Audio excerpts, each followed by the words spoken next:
आज तो ठीक ठाक है। तो ब्लैक मार्कर में आप लोग क्या आप लोग? उससे नहीं आता है। आप लोगों को मेरा नाम पता है? Yes ma'am. मैम कल आप आए नहीं, भुला गए। तो कोई बात नहीं, आज मैं फिर से बताती हूँ। तो my name is Kiran Kumari. किरण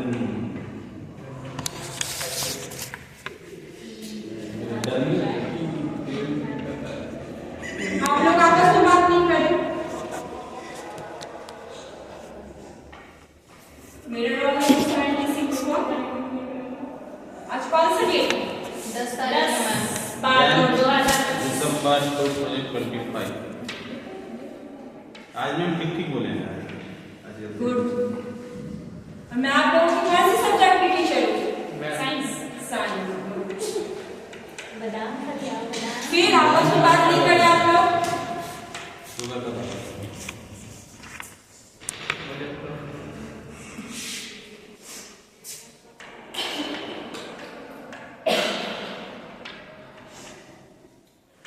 मेरा सब सब्जेक्ट फिजिक्स हो।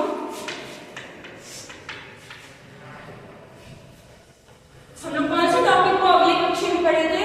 Water cycle. Water cycle. तो आज हम लोग वाटर साइकिल को विस्तृत रूप में जानेंगे।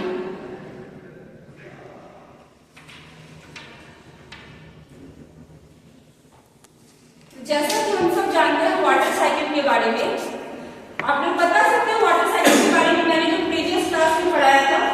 हाँ मैम, क्या होता है वाटर साइकिल? पानी जमा होता है, पानी भाप बन के ऊपर जाता है, बादल बनता है, बादल बन के बारिश होता है, फिर नीचे आता है। Very good. ये चलते रहता है।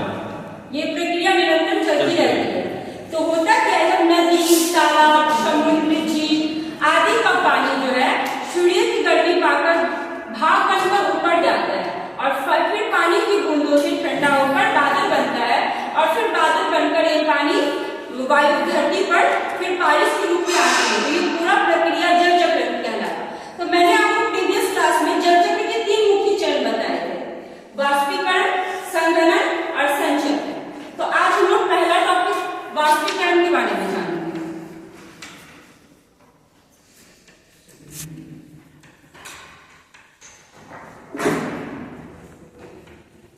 वाष्पीकरण क्या हुआ ना कि जब अर्थ पे जब होता क्या है ना कि सूर्य की गर्मी नदी, झील, तालाब में पड़ती है तो उसका पानी गर्म होकर भाप बनकर ऊपर जाता है। तो ये ऊपर गई वायुमंडल में, तो ये प्रक्रिया क्या कहलाई? वाष्पीकरण कहलाई। जैसे ये अर्थ है, ये हमारा अर्थ हुआ नहीं, ये तालाब है, पाउंड है, ठीक है नहीं, ये तालाब है, ये झील हो गई। जब सनलाइट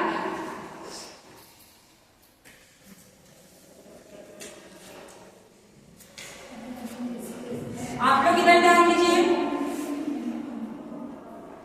आप लोग आपस में बात ना करें। जब सनलाइट जो है नदी, तालाब, झील पे पड़ती है तो ये जो है भाप बनकर ऊपर जाना शुरू होती है वायुमंडल की तरफ, ठीक है।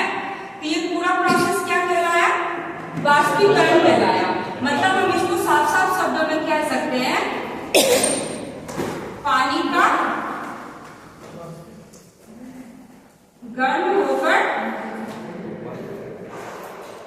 भाप बनना।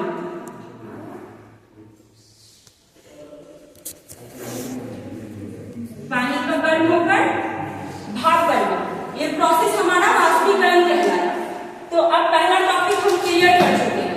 अब हम आगे बढ़ेंगे संघनन की तरफ। तो संघनन क्या होता है? देखिए, जब जो है सूर्य की गर्मी तालाब, नदी, झील जितने भी पानी के स्रोत हैं उनमें पड़ते हैं तो ये भाप बनकर ऊपर वायुमंडल की तरफ जाती है और फिर पानी की बूंदें ठंडा होकर बादल का रूप ले लेती है और यही प्रक्रिया क्या कहलाया? संघनन कहलाता। इसमें जो है हमने वाष्पीकरण में जाना कि भाप बनकर वायुमंडल की तरफ जाना जो है वाष्पीकरण कहलाया। लेकिन इसमें क्या होता है?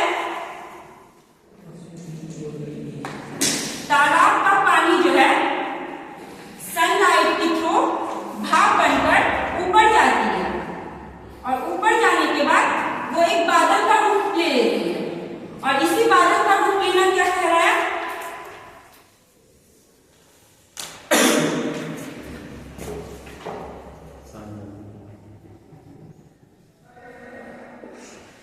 बादल का रूप लेना क्या कहलाया? संघनन कहलाया। तो जैसा अब हम जाने इसमें 3 मुख्य चरण, वाष्पीकरण, संघनन, अब हम इसके तीसरे मुख्य चरण के बारे में जानेंगे। ठीक है,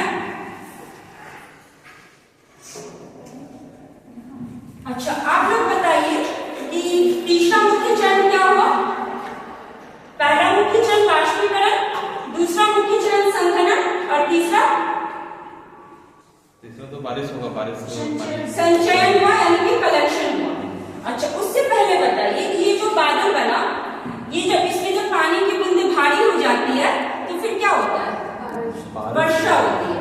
ठीक है, बस यही है कि जब बादल में पानी की बूंदें भारी हो जाती है तो क्या होती है? वर्षा होती है। तो अब हम अपने नेक्स्ट तीसरे टॉपिक के बारे में जानेंगे, जिसको हम लोग संचयन यानी कि कलेक्शन कहते हैं। अच्छा जैसे ही मैं ये वर्ड बोलती हूँ कलेक्शन, तो आप लोग के माइंड में क्या चलता है? जमा। एग्जैक्टली, कलेक्शन दैट्स मीन जमा होना या इकट्ठा होना। तो सनलाइट पाकर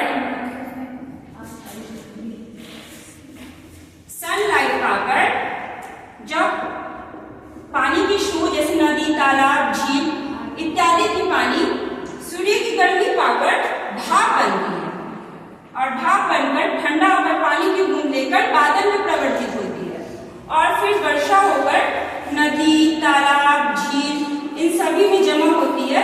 तो ये पानी हमारा क्या कहलाया? संचयन कहलाया। मतलब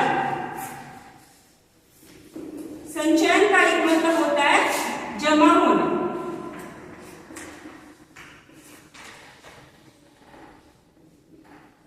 जमा होना या इकट्ठा होना, तो ये हमारा संचयन के अंतर्गत कहलाया। यानी कि जल चक्र के बारे में अगर हम बोले तो हम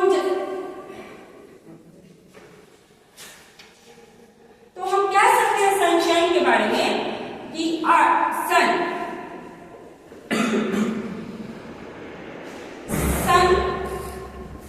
सन का हिट नदी, तालाब, समुद्र इन सभी पर पड़ने पर भाप बनकर इन सभी का पानी वायुमंडल की ओर जाना। ठीक है, वायुमंडल की ओर जाना और ठंडा होकर बादल का रूप ले लेना और फिर वर्षा के रूप में नीचे धरती पर, तालाब, समुद्र इन सभी पर पड़ना।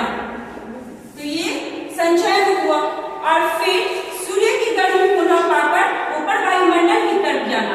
यह प्रक्रिया निरंतर चलती रहती है और इस प्रक्रिया को हम लोग जल चक्र कहते हैं। आप लोगों को कॉन्सेप्ट क्लियर हुआ? अगर आप लोगों को कॉन्सेप्ट क्लियर है तो मैं क्वेश्चन पूछती हूँ, देखती हूँ कौन इसका जवाब देता है। तो आप सब बताएं, अगर पृथ्वी पर, अर्थ पर ये वाष्पीकरण की क्रिया हो ही ना तो क्या होगा? नदी, तालाब, नदियां सारी सूख जाएंगी। बिल्कुल, ये तो होगा नहीं। सनलाइट नहीं पड़ेगा, वाष्पीकरण भाप नहीं बनेगा, भाप नहीं बनेगा तो बादल में